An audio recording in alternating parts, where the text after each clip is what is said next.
వామనమూర్తి ఆవిర్భావ ఘట్టము.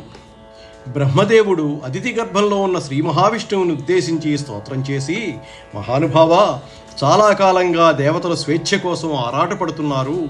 వారికి సంతోషాన్ని సమకూర్చడానికై తొందరగా అతిథి గర్భం నుండి వెలువడి వేంచెయ్యవయ్యా అని ప్రార్థించిన పిదప, రవి మధ్యాహ్నమునం చరింప గ్రహతారాచంద్రభద్రస్థితిన్ శ్రవణ ద్వాదశి నాడు శ్రోణ అభిజిత్ సంజ్ఞాత లగ్నంబునన్ భువనాధీసుడు పుట్టే వామనగతిన్ పుణ్యవ్రతోపేతకున్ దివిజాధీశ్వరు మాతకున్ పరమ పాతివ్రత్య విఖ్యాతకున్. బ్రహ్మదేవుడు స్తోత్రం చేసిన తరువాత నిర్మలమైన నియమంతో గొప్ప పతివ్రతగా పేరు పొందిన దేవమాత అదితి గర్భం నుండి వామన రూపంతో శ్రీ మహావిష్ణువు జన్మించాడు. అది శ్రావణమాస ద్వాదశి, శ్రవణ నక్షత్రం, అభిజిత్ లగ్నం. పట్టపగలు సూర్యుడు ఆకాశం నట్ట నడుమ ప్రకాశించుతున్నాడు. గ్రహాలు, నక్షత్రాలు, చంద్రుడు ఉచ్చదశలో ఉన్నాయి.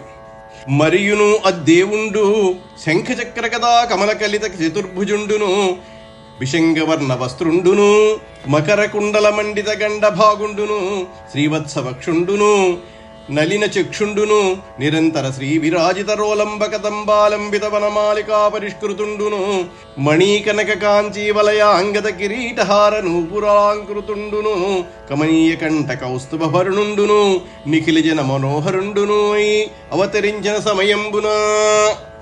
వామనుడు జన్మించినప్పుడు అతనికి 4 చేతులు, ఆ చేతులలో శంఖము, చక్రము, గదా, పద్మము ఉన్నాయి.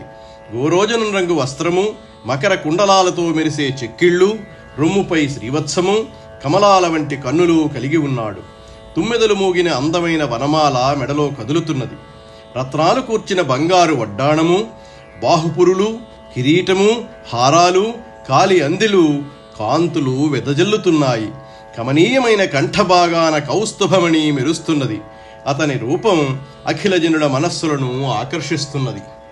చింతంబాసిరి యక్షతార్క్ష్య సుమన సిద్ధోరగాధీశ్వరుల్ సంతోషించిరి సాధ్య చరణమునీశ బ్రహ్మ విద్యాధరుల్ కాంతించిందిరి భానుచంద్రములు రంగద్గీత వాద్యంబులన్ గంతుల్ వైచిరిమింట ఇంపురుషులున్ గంధర్వులున్ కిన్నరుల్. వామనుడు పుట్టగానే యక్షులు, గరుడులు, దేవతలు, సిద్ధులు, నాగులు చింతలు విడిచారు. సాధ్యులు, చారణులు, ఋషులు, ఋత్విజులు, విద్యాధరులు